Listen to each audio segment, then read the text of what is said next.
Bonjour, bonjour, excellente année à vous, joyeuse bonne année, en espérant que cette année soit moins pire. C'est ce que je dis tous les ans, hein, on vous souhaite une année moins pire que l'année qui vient de se dérouler, même si cette année n'a pas été catastrophique au niveau des comics. Il s'est passé des trucs plutôt sympas, au niveau de la chaîne, bah, il s'est passé des trucs plutôt sympas, au niveau de ma vie perso, il s'est passé des trucs plutôt sympas et des trucs un peu moins sympas. Je vous avouerai que ma fin d'année n'a pas été complètement folle. Euh, et le début d'année s'annonce pas non plus sous les meilleurs augures, mais bon, ça va s'arranger, on espère. Sur les temps forts de l'année, on a eu un nouvel éditeur qui a débarqué qui s'appelle toujours Black River Comics, Black River si vous le prononcez à la française, qui fait partie du même groupe que iComics, qui a débarqué avec quelques titres plutôt intéressants, notamment Walk Through Hell, que j'avais bien aimé. Alors j'avais bien aimé le tome 1. Le tome 2 m'a laissé un peu plus de marbre, j'étais un peu déçu en fait sur le tome 2. Mais c'était plutôt intéressant, c'est du Warren Ellis, si je dis pas de bêtises. Parfois je confonds Warren Ellis et Garth Ennis, hein, c'est peut-être le cas là. Je crois que c'est du Warren Ellis. Et c'est Goran Suzuka. Alors là, par contre, je peux pas me tromper au dessin.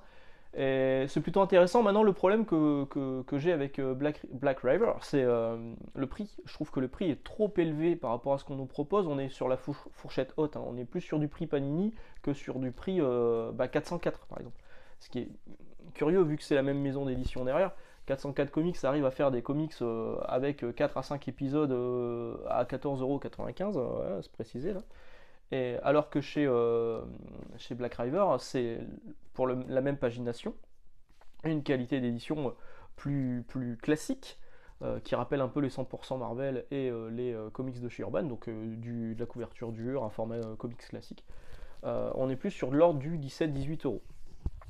Ça, je trouve ça un peu dommage. Donc, en plus de ça, il n'y a pas vraiment de titres qui m'ont vraiment fait me dire je vais craquer et je vais acheter. J'ai pas encore de comics, Black River Comics ici. J'espère que cette année, il y aura un titre à sortir chez eux qui me poussera à craquer cette fois-ci. Donc, on a eu ce nouvel éditeur qui a débarqué cette année. On a eu la continuité dans ce qu'on a connu déjà en 2021 sur 2022. Donc, les collections à petit prix qui sont revenus régulièrement chez nos Big Two à nous, à savoir Panini et Urban, le printemps des comics, donc qui sont quand même passés de 6 à 7 euros. Il y a eu une augmentation, il y a eu un changement de grille tarifaire là-dessus.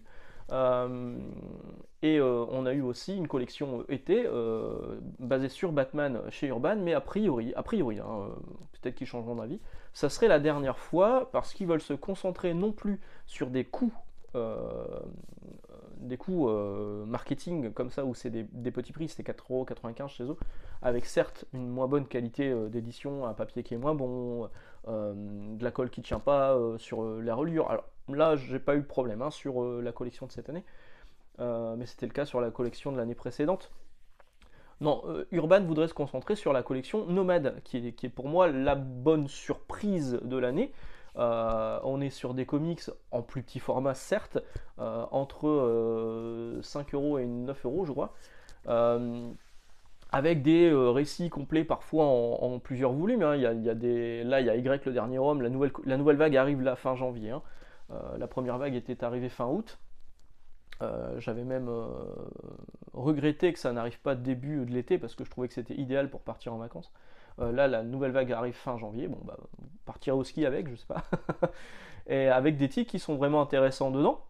Et donc, Urban voudrait que cette collection qui se veut pérenne, hein, qui va durer sur le temps, qui est une vraie collection et pas juste un coup marketing, remplace donc les éditions limitées à petit prix qu'on peut voir, qu'on a pu voir chez Urban et qu'on connaît encore chez Panini, qui va encore arriver cette année chez Panini avec les 6 titres basés sur des super-héroïnes. Tiens, c'est rigolo d'ailleurs, parce qu'il y a deux couvertures qui avaient été un peu dénoncées comme putassières, que moi je trouvais plutôt sympa. Ils ont changé les couvertures. La couverture de Black Widow, J. Scott Campbell, elle a sauté, celle de She-Hulk aussi, ils en ont mis d'autres. Je trouve ça vraiment dommage. Et moi, les seuls que j'ai vu râler, c'est des gens qui travaillent pour eux. Donc, ok. Voilà. Donc, qu'est-ce que je voulais vous dire? Oui, donc, le truc qui va arriver là sur 2023, je pense qu'on va continuer sur ce qu'on a vécu en 2022. Donc, Panini va continuer avec ses titres à 16 euros. Marvel Comics redémarre pas au numéro 1, c'est plutôt étonnant pour Panini, mais ça continue. Donc là, il y aura bien numéro 13, 14, etc. Jusqu'à quand, on ne sait pas. Euh, et il y aura toujours des numéros spéciaux. Donc là, les prochains, c'est le crossover X-Men Eternal et Avengers qui seront sur deux albums, trois albums, je sais plus, à 16 € également. Donc pardon, ça continue à la fois en édition simple à 16 € et en édition collector à 21-22 € que je vous déconseille parce que ça sert à rien. Euh, il y aura toujours la collection 100% Marvel, il y aura toujours une montagne d'omnibus. On est quand même passé de quasiment 2 omnibus à l'année il y a quelques années à 6 sur mars et avril, sur 2 mois, c'est énorme. Chez Panini, je pense que le choix est fait de essorer un maximum le fan qui achète du Marvel depuis des années, qui souhaite avoir des récits complets, avoir une belle bibliothèque, et qui est prêt à mettre 80 à 100 € voire plus pour avoir un gros omnibus. Le problème, c'est que ça recrute pas. Alors, ils essayent de recruter avec la collection à petit prix, mais quand on passe d'une collection à petit prix à 7 € et qu'on se dit, bah j'ai bien aimé cette série, je veux continuer, on se retrouve avec des Deluxe à 32-35 balles, on se retrouve avec des omnibus à 100 balles, c'est hyper compliqué et je trouve que c'est pas la formule idéale. Mais c'est le choix de Panini de vouloir traire le fan de comics jusqu'au bout. Vous n'avez pas beaucoup d'argent, c'est pas grave, on va vous le prendre quand même. C'est moins le cas chez Urban et c'est moins le cas chez certains éditeurs indés. Il faut dire qu'il y a beaucoup moins de sorties chez les éditeurs indés. Chez Urban, il y a quand même beaucoup de sorties.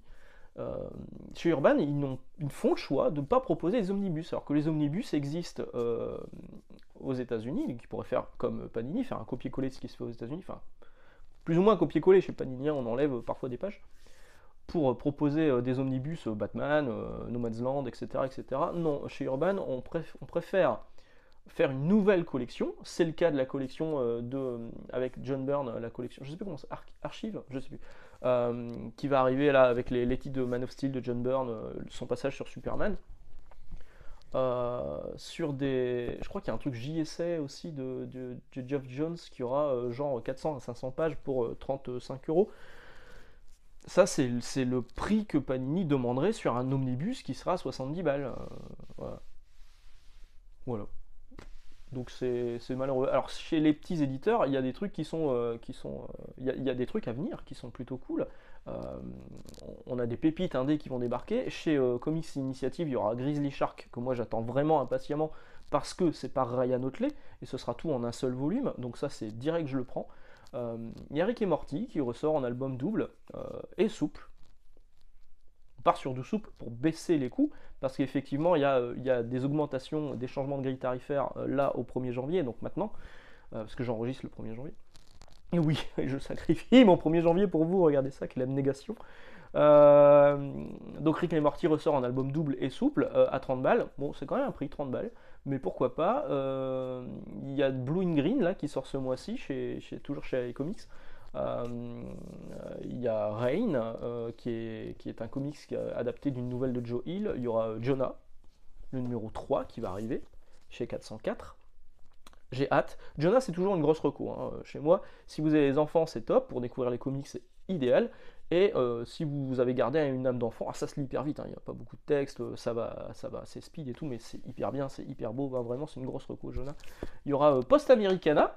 Qui avait déjà été annoncé, qui est donc le nouveau projet indépendant de Steve Skroce qui m'avait enchanté sur Maestros.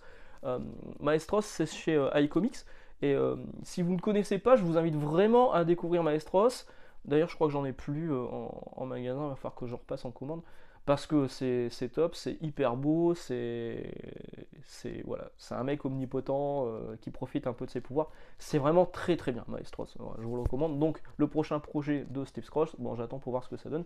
Il y aura Bermuda, j'aurais dû vous les sortir, je ne les ai pas là, je les ai en VO. Le dernier projet de Nick Bradshaw qui va être une mini-série en 5 tomes, donc un seul volume, que moi j'avais beaucoup aimé, notamment pour le trait de Nick Bradshaw. C'est hyper beau. Il y a des monstres, il y a des lézards géants, c'est des gens qui sont échoués sur une île où il y a des pirates. Enfin, c'est hyper bien. C'est hyper bien. Bermuda, c'est bas du front, le scénario est hyper bateau, mais c'est vraiment. C'est tellement beau. Et donc, ça arrive normalement cette année chez iComics toujours. Il y aura Berserker qui arrive au mois de mars chez Delcourt. Delcourt qui fait des trucs. Il y a Scorch là, qui sort là au mois de janvier, qui fait des trucs plutôt cool sur Spawn, qui a fait des trucs plutôt cool sur Spawn cette année avec King Spawn et merde, le nom m'échappe, Gunslinger Spawn, le Spawn Pistolero, qui sont sortis là en 2022, et Scorch, qui est donc le troisième opus, parce que vous allez pouvoir les coller tous les trois et faire une grande image dessinée par Brett Booth. Donc là ça sort là en janvier, et il y aura Berserker qui est donc le projet de Kenny Reeves, qui a mis un moment à sortir en VF. Normalement c'était déjà prévu pour 2022, mais finalement l'avantage c'est qu'on aura tout d'un coup, voilà, chez Delcourt, et ça c'est plutôt cool. Donc il y a quand même des trucs plutôt sympas qui vont débarquer cette année. Aux États-Unis on a l'impression que on joue beaucoup sur la nostalgie, on l'a vu avec Batman Spawn, qui devrait, je pense, sortir cette année. Maintenant, est-ce que ça sortira chez Delcourt, est-ce que ça sortira chez Urban, ou est-ce que ça sortira chez un autre éditeur? Bon, là, il y a peu de chance, mais on ne sait jamais. Batman Spawn qui joue quand même vachement sur la nostalgie, parce que c'est la suite d'un crossover qu'on a connu dans les années 90. Warlock Rebirth, après le succès de Silver Surfer Rebirth par Ron Mars et Ron Lim, ils reviennent pour faire la même chose, mais avec Warlock. Ça tombe bien, parce que Warlock sera dans les Gardiens de la Galaxie numéro 4. Il y aura Painkiller Jane qui a été annoncé revenir par ses créateurs originaux, à savoir Jimmy Palmiotti et Amanda Conner, donc ça c'est cool. Painkiller Jane. Mark Millar, non je ne l'ai pas sorti, qui revient sur Superman, un projet Superman, alors peut-être pas en 2023, a priori ça serait plus en 2024, mais Mark Millar qui revient sur Superman, on a tout de suite en tête. Alors il avait déjà fait des épisodes de Superman, notamment Superman, je me demande si c'est pas de Superman Adventure, un truc pour les jeunes qu'il avait fait, mais il avait fait surtout Red Son, qui était très très bien, et qui est toujours recommandé, et qui, je crois, débarque dans la deuxième vague des Urban Nomades. Donc Mark Millar revient sur Superman, c'est cool. Au niveau des séries télé, alors au niveau des films, il n'y a pas grand chose qui m'a vraiment marqué. Sur 2022, on a eu Black Panther, etc. 2023, il n'y a pas grand chose qui me marque, à part peut-être le nouveau film d'animation Spider-Man, qui n'arrête pas de changer de nom d'ailleurs. Mais au niveau des séries télé, on va avoir des trucs plutôt sympas. Secret Invasion, basé sur l'event de Brian Michael Bendis. Invincible, saison 2. Et ouais, ça va repousser un coup le comics qui depuis la sortie de la série sur Amazon Prime, c'est sur Amazon Prime, Grand Satan Prime, se vend hyper bien, ça c'est cool. On aura Loki saison 2, alors moi la saison 1 j'ai pas tellement aimé. Par contre la musique du générique elle est top, mais alors le Kang dedans, moi j'aime pas, on dirait un mec qui fait du stand-up aux États-Unis. Pour moi, il n'est pas censé être un bouffon en fait. Là, c'est un comique. Il fait des vannes et tout. Enfin, pour moi, c'est pas ça, Kang. Bon, bref. Donc, il y aura un Loki saison 2, il y aura Iron Heart, et il y a une série qui arrive sur Netflix qui est tirée de Huck, un très bon comics de Mark Millar et Raphaël Albuquerque, sorti en France chez Panini Comics, l'un des derniers comics de Panini Comics du Millar World que j'ai acheté en VF. Parce que les traductions sont à chier sur le Millar World chez Panini Comics. Alors sur celui-là, je crois qu'il y avait rien ne m'avait trop choqué, mais voilà, à mon avis, Huck, une fois que la série télé va passer sur Netflix, Panini va ressortir celui-ci, hein, peut-être une nouvelle édition. Ce qui serait bien, c'est qu'ils le sortent en couverture souple à 12€.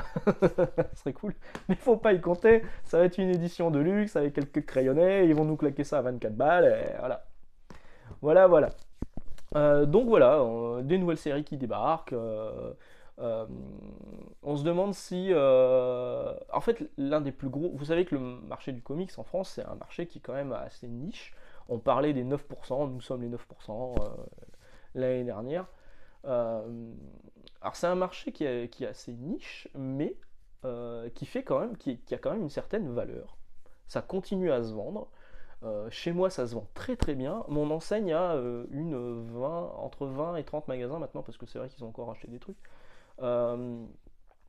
Et de tous les magasins, le magasin qui tourne le mieux en comics, c'est moi. Alors, est-ce que c'est dû à la chaîne? J'en sais rien. Est-ce que c'est dû au fait que vraiment j'aime le comics et que je le mets en avant avec mon rayon? Il y a beaucoup de magasins qui ont réduit en fait le rayon comics pour faire plus de place au manga. Nous, on a développé encore plus le manga. On a un super corner manga, il est top. Mais le rayon comics, on a décidé qu'il n'allait pas en pâtir parce qu'il tourne. Et donc du coup, j'ai vraiment un beau rayon comics et je mets vraiment des trucs en avant, j'ai des TG, j'ai ce qu'il faut, et ça c'est cool. Donc quand les éditeurs viennent me casser les couilles, hein, allez bien vous faire cuire le cul, et puis regardez un peu les chiffres qui sont faits, et après on en reparle. C'est vrai que vous êtes beaucoup à me demander, j'ai encore eu le cas cette semaine, où je travaille. Alors, la plupart d'entre vous le savent, j'en parle pas parce que je ne suis qu'un employé, c'est pas ma librairie. Cette chaîne n'est pas une chaîne de téléachat, comme vous en pouvez en connaître d'autres. Euh, Moi je donne des conseils, parfois je déconseille même, souvent. Euh, mais le fait que vous souhaitiez acheter pour soutenir la chaîne là où je travaille, ça soutient pas la chaîne en fait, ça m'aide pas moi personnellement, ça aide mon boulot. Et vous savez que cette année, j'en ai parlé un petit peu sur la chaîne, on a fait grève, on a fait un jour de grève. Qu'est-ce que ça a changé pour nous? On demandait des augmentations, on a eu que dalle. La seule personne qui en a eu un bénéfice, c'est un directeur de magasin qui a eu une promotion. Et grâce à ça, enfin, il doit y avoir d'autres trucs, mais ça a joué. Et du coup, ils ont dégagé une autre personne que moi j'appréciais beaucoup, qui était très humain. Dans ma boîte, il y a eu un vrai changement d'esprit. Et on avait discuté avec les directeurs, etc., qui nous disaient faut pas croire que nous soyons hors sol. Tous les jours, on constate qu'ils sont vraiment hors sol. Et moi, ça me chagrine énormément parce que je vois la boîte changer et je vois nos conditions de travail devenir de plus en plus difficiles sans qu'il y ait vraiment de remerciements derrière. Avant, je faisais énormément de choses hein, pour le magasin. Je faisais des vidéos sur Insta, machin. Enfin, on faisait des trucs. Hein. Là, c'est terminé. Il y a certaines enseignes qui payent leurs employés en plus parce qu'ils font des podcasts ou des machins. Nous, c'est pas le cas. Pour eux, ça leur semble normal. Eh ben non. Salaire minimum, travail minimum. Moi, je fais mon taf. Les chiffres sont là. Voilà. Et donc, oui, ne me demandez pas où je travaille. Ça sert à rien en fait. Ça sert à rien. Puis, certains m'ont dit, tu devrais faire un Tipeee. J'ai pas d'argent à vous demander en fait. Moi, je vous l'ai déjà dit, moi je considère que je fais de la merde. Je me pose devant un téléphone, j'enregistre, je fais pas de montage, je fais rien. Je parle de ce qui me passe par la tête, comme là maintenant. Et puis, advienne qu'au pourra. Ça fonctionne, tant mieux. Ça fonctionne pas, tant pis. Et j'ai pas envie de vous demander de l'argent. La seule façon de soutenir concrètement la chaîne, c'est les pouces bleus, les likes, les commentaires qui font du bien à l'algorithme YouTube, les partages, ça c'est cool, la cloche, machin. Bon, franchement, moi je le fais pas sur d'autres chaînes, il n'y a pas de raison que vous le fassiez sur la mienne. Et regardez les pubs. Parce que là, c'est YouTube qui me file du pognon. Et ça tant mieux. Voilà, voilà. J'en ai terminé. De quoi je voulais vous parler d'autre? Pas grand chose. Je crois que j'ai parlé de tout ce que je voulais vous parler. J'ai toujours mon pense-bête qui est là. Oui, ouais, donc voilà. On s'arrête là. On se souhaite une bonne année. On souhaite une meilleure année. C'est mal barré parce que quand même, mine de rien, 31 décembre hier, le plus chaud de l'année. L'année 2022 a été l'année la plus chaude de ta région. Les épisodes de canicule, on va y avoir encore droit. Les épisodes de tempête, moi qui suis du nord de la France, on a eu une belle tempête hein, et qui a fait envoler le toit de mon voisin, on a eu un peu peur. Donc à mon avis c'est pas terminé. Mais bon, restons optimistes. Mon fils va bien, même si cette semaine il a fait une petite gastro. Moi, niveau santé, ça va. Margot, niveau santé, ça va. Voilà, j'espère que vous, tout va bien de votre côté. Je vous souhaite encore une fois une très bonne année, d'excellentes journées, excellente lecture. Et puis, on se retrouve la semaine prochaine. J'espère que demain, j'aurai le temps d'enregistrer. Voilà, ciao ciao et bonne journée, ciao.